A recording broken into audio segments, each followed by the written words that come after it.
ازيكم؟ النهارده هعمل معاكم مقبلات من البتنجان المخلل وبتنجان بسلطة الطحينة. بجد هيعجبكم قوي. يلا نبدأ الفيديو مع بعض. اول حاجة هبتدي احضر المكونات اللي هعمل بيها البتنجان المخلل. عندي طبعا بتنجان، عندي فلفل حراق على بارد، ممكن تحطيه كله حراق، او لو مش بتحبي الشطة ضيفي فلفل بارد على حراق، وعندي معلقة من الكمون والكزبرة والملح، ومعايا هنا كمية دي من الثوم. هبتدي اضيف الثوم على الفلفل، وهضيف عليهم الكمون والكزبرة والملح. ممكن تضيفي بابريكا، شطة. عندي هريسة فلفل حراق، ممكن تستبدليها معلقة من الصلصة او طماطمايه صغيره. وبعد كده عندي ليمون وخل، هبتدي ان انا اخفقهم في الكبه. ممكن تدقيهم في الهون، لو مش هتعمليهم في الكبه عادي ممكن تعمليهم في الخلاط، تضيفي عليهم معلقه الخل وتضربيهم في الخلاط. انا الخليط ما كانش بيلف معايا كويس، ضفت معلقه الخل اللي كنت هضيفها على الخليط اصلا، وبعد كده خفقتهم كويس قوي. بعد كده بعد ما الخليط معايا هيكون اتخفق كله وامتزج مع بعضه، هضيف عليه تضيفي عصير ليمونه كامله، او لو ليمونه كبيره زي كده تضيفي نص ليمونه بس.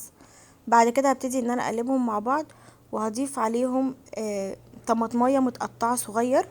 الخطوه دي اختياري، لو مش حابه تضيفيها عادي، بس انا حبيت اضيف كده طماطمايه متقطعه صغير. بتدي طعم حلو قوي. بعد كده انا كان يفضل لو كان البتنجان يكون اصغر، بس ما كانش متاح خالص اللي هو الصغير. لو موجود الصغير هاتيه. انا قسمتها كده اتنين علشان خاطر حجمها كان كبير.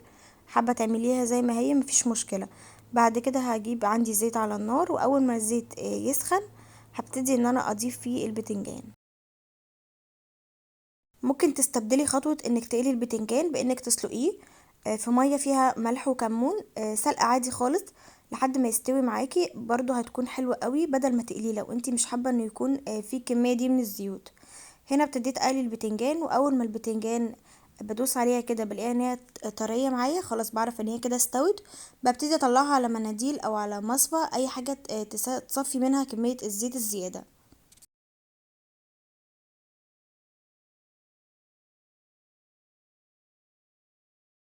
كده كنت عملت كل كميه البتنجان اللي كانت معايا. هطلعها كلها واسيبها بس لحد ما تبرد علشان خاطر اعرف امسكها، وابتدي ان انا احط فيها الحشو.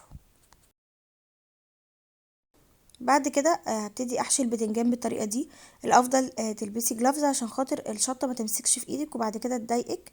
والافضل انك تحتفظي بالبتنجان في علبة محكمة الغلق علشان خاطر ما يطلعش ريحة الثوم على باقي الحاجات اللي في التلاجة لو هتحطيه في التلاجة، وكمان عشان بيحافظ عليه فترة اطول.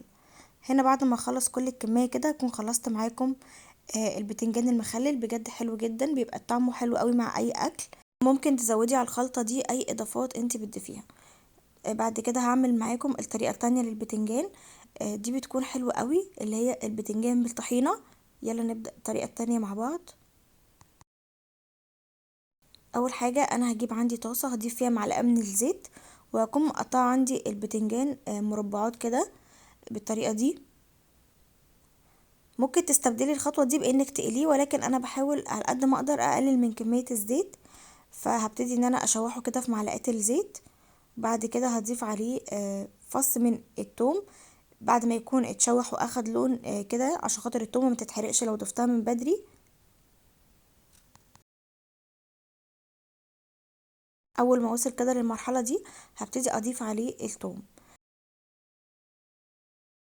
بعد كده هقلب التومه مع البتنجان، وهضيف عليه نص معلقه من الكمون، وكمان نص معلقه من الكزبره، وهضيف عليه نص معلقه صغيره من الملح. انا كميه البتنجان ما كانتش كتيره فما ضفتش ملح كتير. ممكن تضيفي عليه بابريكا او شطه. كده كان خلاص استوى معايا. هبتدي بقى اعمل الطحينه. هجيب عندي كمية الطحينة اللي انا هستخدمها، اضيف عليها نص عصير ليمونة كبيرة او ليمونة صغيرة، معلقة من الخل. بعد كده هبتدي ان انا اخففها بالمية لحد ما اخد القوام اللي انا محتاجاه. انا مش عايزة القوام خفيف ولا عايزاه تقيل جدا، يعني عايزاه يكون وسط علشان خاطر نقدر ناكله بالعيش كده ويكون لذيذ قوي. بعد ما اخفف في الطحينة هبتدي ان انا اضيف عليها فص من الثوم. ممكن تضيفي عليها اي نوع خضرة، انا بس في الاخر هضيف عليها شبت. ممكن تضيفي عليها كزبرة، بقدونس، هتكون حلوة جدا. ممكن تضيفي عليها كمان قطع من الطماطم، او تيجي اضيف عليها كمون وكزبرة. وكمان هضيف عليها الفلفل الاحمر ده، بيديها طعم حلو جدا.